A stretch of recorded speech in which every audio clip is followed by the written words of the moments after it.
नमस्कार, आप देखना शुरू कर चुके हैं आपकी खबर। मैं हूं प्रीतम शर्मा।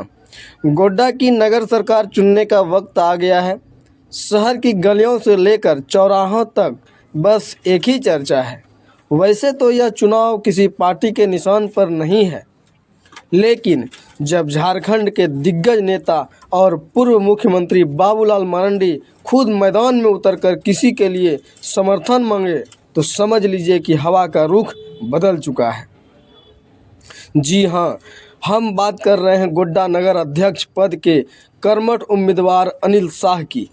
अनिल शाह की साफ छवि और जनता के प्रति समर्पण को देखते हुए भारतीय जनता पार्टी ने उन्हें अपना पूर्ण समर्थन दिया है। बाबूलाल मरांडी जी का अनिल शाह के पक्ष में आना यह साफ करता है कि गोड्डा के विकास के लिए अब एक मजबूत और अनुभवी विजन की ज़रूरत है। याद रखिए, अनिल शाह का चुनाव चिन्ह है एयर कंडीशनर।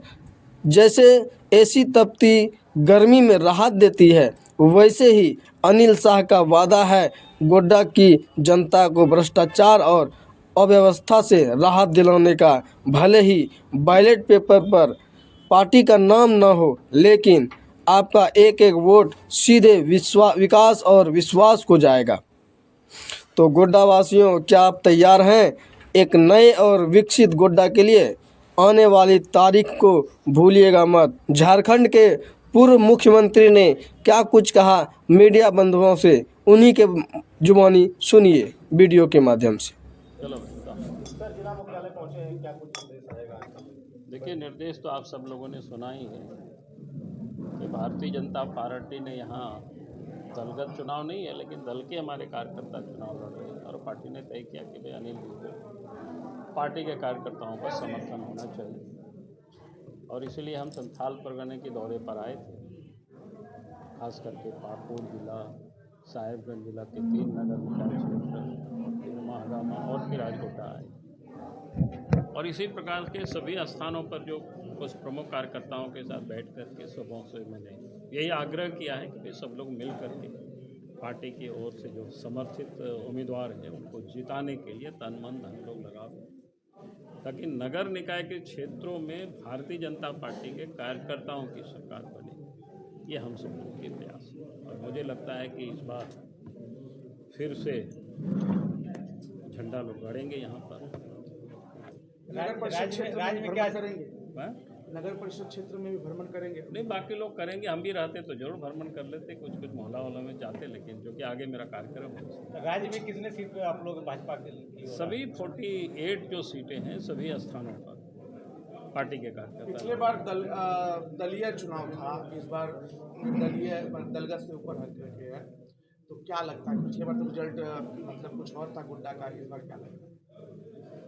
इस बार जैसे मैंने कहा कि 48 जो नगर निकाय का क्षेत्र है, सभी स्थानों पर पहले से ही भारतीय जनता पार्टी इन क्षेत्रों में मजबूत रही है और इस बार सभी 48 स्थानों पर भारतीय जनता पार्टी के कार्यकर्ता चुनाव जीतेगी और उसके लिए हमारे सभी कार्यकर्ता कामों में लगे हुए हैं। ठीक है सर, एक सवाल है सर। कौन सवाल?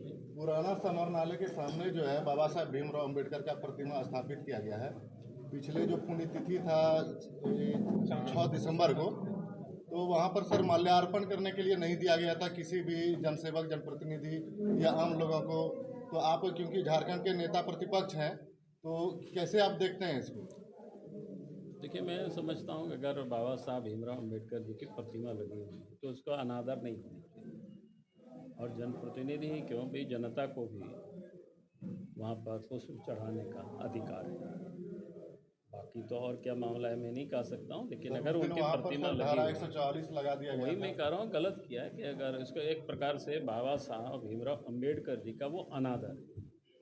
जहाँ जो प्रतिमा लगी हुई है और वहाँ पर कोई पुष्पांजलि चढ़ाने नहीं दे, अर्पित नहीं करने दे, तो मैं समझता हूँ कि उनका अनादर है।